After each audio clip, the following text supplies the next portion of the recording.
வணக்கம் நண்பர்களே. எனக்கு இந்த வீடியோவை எங்கிருந்து ஆரம்பித்து எப்படி பேசி எப்படி கொண்டு போய் முடிக்கணும்னு எனக்கு தெரியல.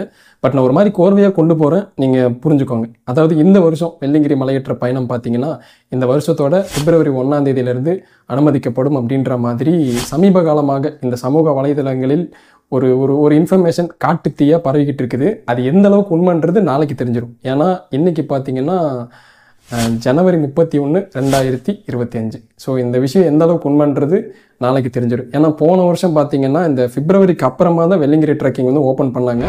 பட் இந்த வருஷம் பார்த்தீங்கன்னா கொஞ்சம் முன்கூட்டி அனுமதி கொடுத்துட்டாங்க. இது கொஞ்சம் நல்ல விஷயம் தான். ஏன்னா இந்த பிப்ரவரி 1ஆம் தேதியிலேருந்து மே கடைசி வரைக்கும், அதாவது மே 30ஆம் தேதி வரைக்கும் பார்த்தீங்கன்னா உங்களுக்கு இந்த வெள்ளிங்கிரி மலை ஏறுறதுக்கு பர்மிஷன் இருக்குது. கிட்டத்தட்ட இடைப்பட்ட நாட்கள் பார்த்தீங்கன்னா ஒரு 90-92 நாள் வரும். இந்த இடைப்பட்ட 90-92 நாளுக்குள்ளே நீங்கள் எப்போ வேணாலும் மலைக்கு போய்க்கலாம். சரி, இது அப்படியே ஒரு பக்கம் இருக்கட்டும். நீங்கள் எப்போ வேணாலும் மலைக்கு போய்க்கலாம், இது அப்படியே ஒரு பக்கம் இருக்கட்டும். இப்போ யாரெல்லாம் இந்த வெள்ளிங்கிரி மலைக்கு போகலாம், யாரெல்லாம் போகக்கூடாது, பட் ஒரு வேளை இந்த வருஷம் நீங்கள் போகிறீங்க அப்படின்னா என்ன மாதிரி நீங்கள் ஃபிசிக்கலி மென்டலி ப்ரிப்பேர் ஆகிக்கலாம் அப்படின்றத நான் இந்த வீடியோவில் வந்து சொல்கிறேன். ஏன்னா போன வருஷம் போய் நான் பாடாப்பட்டுட்டு ரிட்டன் வந்திருக்கேன். இந்த வருஷமும் கண்டிப்பாக நான் போவேன். பட் போகிறதுக்கு முன்னாடி ஏதோ நான் தெரிஞ்சுக்கிட்ட ஒரு சில விஷயத்தையெல்லாம் நான் உங்களுக்கு அப்படியே ஷேர் பண்ணிட்டு போயிடுறேன். பட் ஒருவேளை நீங்கள் இந்த வருஷம் போகிறீங்க அப்படின்னா அது உங்களுக்கு கொஞ்சம் யூஸ்ஃபுல்லாக இருக்கும். ஓகேவா? சரி, இப்போ இந்த வெள்ளிங்கிரி மலைக்கு யாரெல்லாம் போகலாம்? ஃபஸ்ட்டு யாரெல்லாம் போகலான்னா, உங்களால் நீங்கள் நல்லா ஹெல்த்தியாக இருக்கீங்க, உங்களால் நல்லா நடக்க முடியும் அப்படின்னா உங்களுக்கு 100 வயசு இருந்தாலும் பரவாயில்ல, ஆண்கள் யார் வேணாலும் போகலாம். ரெண்டாவது, யாரெல்லாம் போகக்கூடாதுன்னா இந்த 13 வயசுக்கு கீழே இருக்க அந்த பருவமடையாத பெண்கள் பார்த்தீங்கன்னா குட்டி குட்டி குழந்தைங்க இருப்பாங்களே ஒரு 13 வயசுக்குள்ளே, அவங்க வந்து மலையேறலாம். அண்ட் இன்னொன்று, இந்த பருவகாலம் முடிஞ்சு இந்த முதுமை காலம் போகிறப்ப இந்த மாதவிடாய் காலம் முடிஞ்சு இருக்கிற தாய்மார்கள் அவங்க வந்து போகலாம். இடையில இந்த பருவமடைஞ்ச இந்த இளந்தாரி பிள்ளைங்கள்லாம் வந்து ஏன் போகக்கூடாது அப்படின்றதுக்கான எக்ஸாக்டான ரீசன் எனக்கு தெரியல. ஆனால் நான் தெரிஞ்சுக்கிட்ட வரைக்கும் இந்த மாதவிடாய் காலம் இந்த பீரியட்ஸை பற்றிலாம் சொல்லுவாங்க. ஆனால் அதை பற்றி மட்டும் ஒரு சரியான இன்ஃபர்மேஷன் எங்கேயுமே கிடைக்க மாட்டேங்குது. அப்படியே கிடைச்சாலும் அதை பற்றி பேசுகிறதுல எனக்கு தனிப்பட்ட முறையில் உடன்பாடு இல்லை. ஏன்னா நம்ம ஒன்று பேசி அது திடீர்னு ஒரு வேளை கான்ட்ரவர்சி ஆயிடுச்சுன்னு வச்சுக்கோங்களேன், அப்புறம் அவ்வளோதான், நம்மளை முடிச்சு விட்டீங்க போங்கன்ற மாதிரி நம்ம நிலைமையாயிரும். அப்புறம் கொஞ்ச நாளைக்கு அந்த ஹாட் டாப்பிக்காக நம்ம தான் இருப்போம். அதனால் வந்து அதை மட்டும் அப்படியே ஒரு மாதிரி வெற்றிடமாக விட்டு நான் ஒதுங்கிடுறேன். அந்த டாப்பிக்கு நமக்கு தேவை கிடையாது. பட் வந்து அந்த 13 வயசுக்குள்ளே இருக்கிற குழந்தைங்களும் அந்த வயது முதிர்ச்சியான அந்த தாய்மார்களும் வந்து ட்ரெக்கிங்க்கு போகலாம். அண்ட் அடுத்து பார்த்தீங்கன்னா, நீங்கள் ட்ரெக்கிங்க்கு போகிறதுக்கு முன்னாடி ஃபிசிக்கலி மென்டலி எப்படி ப்ரிப்பேர்ட் ஆகலாம்?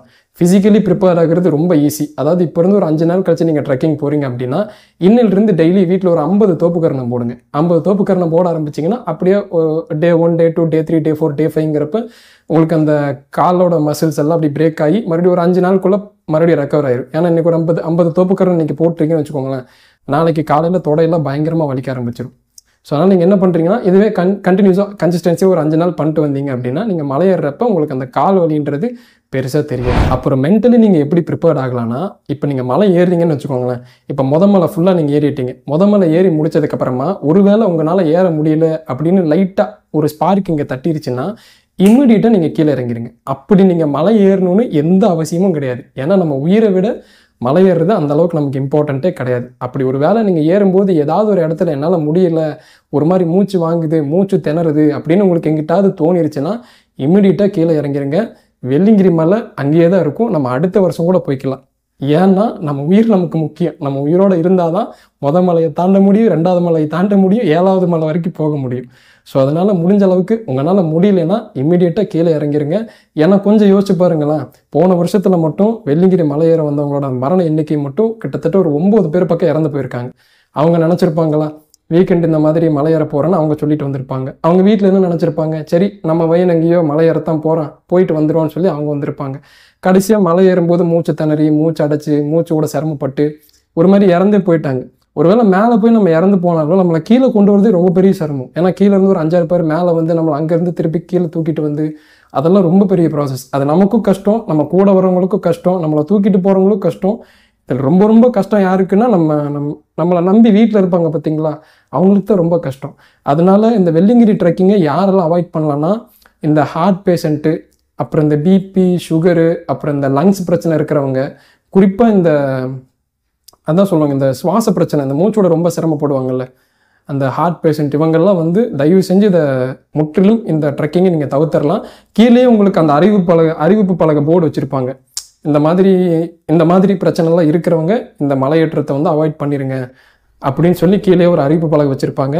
இதையும் மீறி மேலே ஏறி போய் ஏதாவது ஆயிடுச்சு அப்படின்னா அது வந்து உங்களை முழுக்க உங்கள் ஓன் ரிஸ்க்கு. நீங்கள் எடுக்கிற ஒரு விபரீதமான முடிவு உங்களை சுற்றி இருக்கிற அத்தனை பேரையும் பாதிக்குன்றதை நீங்கள் மைண்டில் வச்சுக்கலாம். அப்புறம் ஒரு சிலர் பார்த்தீங்கன்னா வெறுங்காலோட மலை ஏறுவாங்க. ஒரு சிலர் பார்த்தீங்கன்னா இந்த ஷூவு செருப்பெல்லாம் போட்டு மலை ஏறுவாங்க.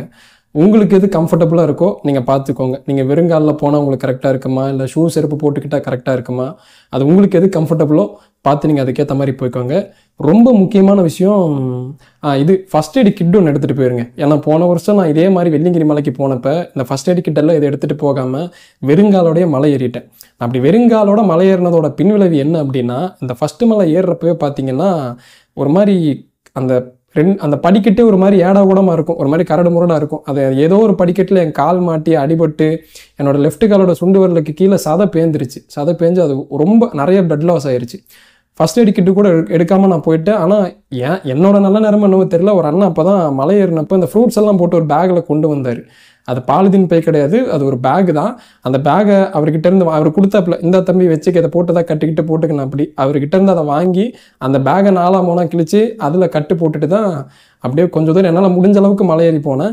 அப்படியே மலை ஏறியுமே கடைசியில் இந்த 6வது மலையில் என்ன ஆயிடுச்சுன்னா, 6வது மலையெல்லாம் பார்த்தீங்கன்னா ஃபுல்லாக புழுதி மணலாக கிடக்கும். அங்கே ஃபுல்லாக ஒரே புகை மண்டலமாக இருக்கும்.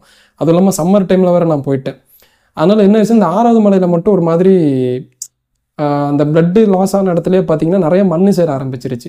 அதுலேயும் ஒரு ட்விஸ்ட் என்னென்னா, ஏதோ ஒரு புண்ணியமாக மலை விட்டு கீழே இறங்குறப்ப அவர் காலில் போட்டிருந்த ஷூவை கழட்டிட்டு அந்த சாக்ஸை கழட்டி அங்கேயே போட்டு போயிட்டாப்புல.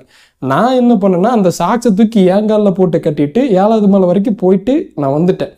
ஆனால் உண்மையாகவே நான் அன்றைக்கி பண்ண ஒரு முட்டாள்தனம் என்னென்னா, எனக்கு மலையில் கால் அடிபட்டப்பவே நான் இறங்கியிருக்கணும். நான் அதை விட்டும் போட்டு நான் தலைகீழாகத்தான் குதிப்பேன்னு சொல்லிட்டு கையில் கிடைக்கிறதெல்லாம் போட்டு காலில் கட்டிட்டு மலை ஏறிட்டு நான் கீழே வந்ததோட விளைவு என்னென்னா, நான் ரிட்டன் வீட்டுக்கு வரவும் எனக்கு ஏன்னா மலை இறங்கினப்பவே பார்த்தீங்கன்னா ஒரு காலில் அடிபட்டுருச்சு, இன்னொரு காலோட பேலன்ஸில் தான், ஒரே காலோட பேலன்ஸில் தான் ஒரு மாதிரி நொண்டி அப்படியே மலையை விட்டு நைட் ஒரு 11 மணி வாக்கில் கீழே இறங்கி வந்துட்டேன். ஸோ என்ன ஆயிடுச்சுன்னா, ஒரே காலில் பேலன்ஸ் பண்ணி இறங்கினால என்னோடய ரைட் லெக்கோட எல்போ அந்த ஜாயிண்டோட சைடில் பார்த்தீங்கன்னா ஒரு மாதிரி ஜவ்வு பிரேக் ஆயிடுச்சு. அதுக்கப்புறம் இங்கே வந்து 1 மாதம் ஹாஸ்பிட்டலில் அது இதுன்னு அலைஞ்சு அந்த ஸ்கேன் ரிப்போர்ட்லாம் எங்கிட்ட இருக்குது. முடிஞ்சால் நான் இந்த பக்கெட் எங்கிட்டாவது போடுறேன், அந்த ஸ்கேன் ரிப்போர்ட்லாம் எங்கிட்ட இருக்குது. ஸோ அதனால் முடிஞ்ச அளவுக்கு நீங்கள் ஏறும்போது ஏதாவது சின்னதாக அடிபட்டுருச்சு, ஏதாவது உங்களுக்கு தடங்களாக இருக்குது, என்னால் முடியல, இதுக்கு மேலே ஏறினோம்னா அது நமக்கு கொஞ்சம் சிரமண்டா அப்படின்னு உங்களுக்கு தோணிருச்சுன்னா இம்மிடியேட்டாக கீழே இறங்கிருங்க நீங்கள். ஏன்னா நமக்கு சின்னதாக போட்டாலும் அது அடி தான், பெருசாக போட்டாலும் அது அடி தான். அதனால் முடிஞ்ச அளவுக்கு ஃபஸ்ட்டு நம்மளோட சேஃப்டி, நம்மளோட ப்ரையாரிட்டி. அதுக்கப்புறமா தான் ட்ரெக்கிங் போகிறது, போய் சாமி பார்க்குறது, சிவனை கும்பிட்றது, பட்டை போடுறது, இதெல்லாம் வந்து அதுக்கப்புறம் தான். அதனால முடிஞ்ச அளவுக்கு ஃபிசிக்கலி மென்டலி நல்லா ப்ரிப்பேர்ட் ஆகிட்டு அதுக்கப்புறமா நீங்கள் மலை ஏறப்போங்க. அப்புறம் ஒரு முக்கியமான விஷயம், நீங்கள் மலை ஏறும்போது நிறைய வாட்டர் இன்டேக் பண்ணுற மாதிரி இருக்கும், நிறைய தண்ணி குடிக்கிற மாதிரி இருக்கும். இதனாலேயே லிட்டர் கணக்கில் நீங்கள் பேக்கில் போட்டு சுமந்துக்கிட்டு போகணும். இதுக்கு ஆல்டர்னேட்டிவாக இன்னொரு பிளான் இருக்குது. அதாவது நீங்கள் என்ன பண்ணுறீங்கன்னா, அந்த சோடா இருக்குது பார்த்தீங்களா, சோடா ஒன்று வாங்கி அதில் சால்ட்டு, லெமனு இதெல்லாம் மிக்ஸ் பண்ணி பேக்கில் போட்டு வச்சுக்கோங்க. 1 லிட்டரோ 2 லிட்டரோ பேக்கில் போட்டு வச்சுக்கோங்க. உங்களுக்கு எப்போல்லாம் தாகம் எடுக்குதோ அப்போல்லாம் கொஞ்சம் கொஞ்சமாக சிப்பாக அடிங்க. ஏன்னா நீங்கள் மலை ஏறும்போது அதிகமாக வேர்வை வெளியாகிறப்ப அந்த வேர்வையில் நிறைய உப்புச்சத்து லாஸ் ஆகும். அதுக்கு என்னமோ இங்கிலீஷில் சோடியமோ நம்ம பேர் சொல்லுவாங்க, என்னன்னு தெரியல. அதனால் நீங்கள் என்ன பண்ணுறீங்கன்னா, அந்த ஒரே ஒரு சோடா, லெமனு, சால்ட்டு இது மட்டும் வாங்கி வச்சுக்கிட்டிங்கன்னா அந்த வேர்வை வெளியேறப்ப எல்லாம் இதை நீங்கள் உள்ள இன்டேக் பண்ணுறப்ப அந்த உப்புச்சத்தை வந்து ஈக்குவல் பண்ணிடும். அண்ட் அதையும் போக பார்த்தீங்கன்னா, இந்த ஆரஞ்சு மிட்டாய் விற்பாங்க, இந்த 1 ரூபாய்க்கு 2, 2 ரூபாய்க்கு 4 சொல்லி ஆரஞ்சு மிட்டாய் விற்பாங்க. அந்த ஆரஞ்சு மிட்டாய் வேணால் வாங்கி பாக்கெட்டில் போட்டு வச்சுக்கோங்க. எப்போல்லாம் தாகம் எடுக்குதோ அப்போ 2 மிட்டாய் தூக்கி வாயில் போட்டு அப்படி சப்பிட்டே போங்க. அது வந்து கொஞ்சம் நீங்கள் மலை ஏறுற டைமில் உங்களுக்கு கொஞ்சம் இந்த தண்ணி செலவு வந்து கொஞ்சம் அந்த மிட்டாய் வந்து உங்களுக்கு மிச்சம் பண்ணி வைக்கும். என்ன நாக்கு தெரியலதா இல்லையா? அப்புறம் தான் உட்காந்து இதெல்லாம் ரொம்ப நல்லதுயா. மேலே ஏறுறப்ப வாயில் போட்டு ஏறுங்க, பாடி கொஞ்சம் டீஹைட்ரேட் ஆகாமல் இருக்கும். போட்டுக்கு தம்பி. பையனுக்கு இந்த காப்ஸ் மசில்ஸ் எல்லாம் ஒரு மாதிரி ஆக்டிவேட் ஆயிடுச்சு. முடிஞ்ச அளவுக்கு நீங்கள் மலை ஏறும்போது அங்கே மேலேயே கடை போட்டு பொருட்கள் விற்பாங்க பார்த்தீங்களா, இந்த ஸ்நாக்ஸ் எல்லாம் விற்றுக்கிட்டு இருப்பாங்க. முடிஞ்ச அளவுக்கு மேலே கடை போட்டு விற்கிறவங்க கிட்ட ஏதாவது 1-2 பொருட்கள் வாங்கி வச்சுக்கோங்க.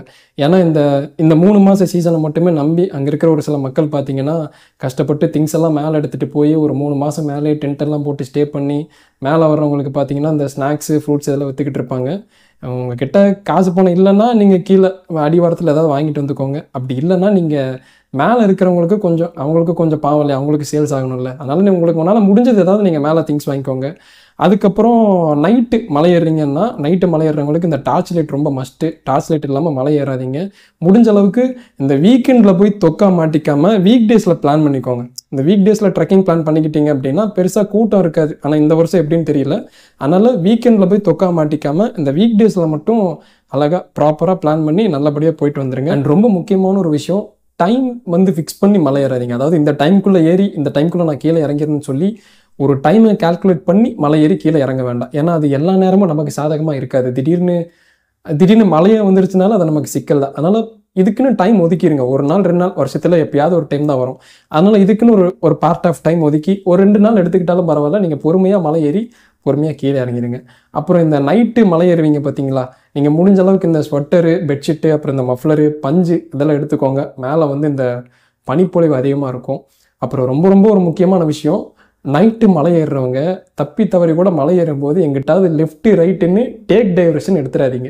ஏன்னா போன வருஷம் நிறைய பேர் அந்த மாதிரி போய் கீழே அனௌன்ஸ்மெண்ட்டே கொடுக்க ஆரம்பிச்சிட்டாங்க. மலை ஏறும்போது பக்தர்கள் வந்து கூட்டமாக இருக்குன்றனால ஷார்ட்கட்லாம் பூந்து போகிறீங்க, அந்த மாதிரி தயவு செஞ்சு போகாதீங்க. கூட்டமாக இருந்தாலும் பரவாயில்ல, நீங்கள் பொறுமையாக மலை ஏறுங்கன்ற மாதிரி கீழே ஒரு அனௌன்ஸ்மெண்ட் வந்து கொடுத்து தான் மேலே அனுப்புனாங்க. ஏன்னா நம்ம எல்லாருக்குமே தெரியும் வெள்ளிங்கிரியில் வந்து யானை இருக்குன்னு தெரியும். அது போக மேலே சென்னாயெல்லாம் இருக்குதாம்மா. அதனால் முடிஞ்ச அளவுக்கு நம்ம மலை ஏறும்போது எல்லாரும் போகிற தடத்துலேயே போயிட்டு அதே தடத்தில் திரும்பி வந்துடலாம்.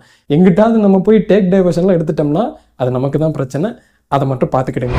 அண்ட் அவ்வளோதான், எனக்கு தெரிஞ்ச இம்பார்ட்டண்ட்டான பாயிண்டெல்லாம் நான் சொல்லிட்டேன். ஏதாவது 1-2 விட்டு போயிருந்ததுன்னா எனக்கு கமெண்டில் சொல்லுங்கள், அது என்ன நானும் படித்து தெரிஞ்சுக்கிறேன். அண்ட் அது போக எனக்கு இப்படியே பேசி உங்களை கரகரன்னு அறுக்கணுங்கிறது என் நோக்கம் கிடையாது. ப்ரிப்பேர் பண்ணி வச்சேன், எதெல்லாம் மிஸ் பண்ணேன்னு எனக்கு தெரியல. எனக்கு ரொம்ப நாள் ஆசை, அதுவும் இல்லாமல் இந்த மாதிரி ஒரு வீடியோ நம்ம சேனலில் வந்து பண்ணணும், இப்படி நின்று இந்த மாதிரி பேசணும்னு சொல்லி எனக்கு தனிப்பட்ட முறையில் ரொம்ப நாள் ஆசை. கேமரா பிடிச்சிட்டே சுற்றிக்கிட்டு இருக்கமா, இந்த மாதிரி ஒரு வீடியோ பண்ணணும்னு சொல்லி எனக்கு ஒரு ஆசை. இது நிறைய பேர் பார்க்கல, அதெல்லாம் செகண்டரி.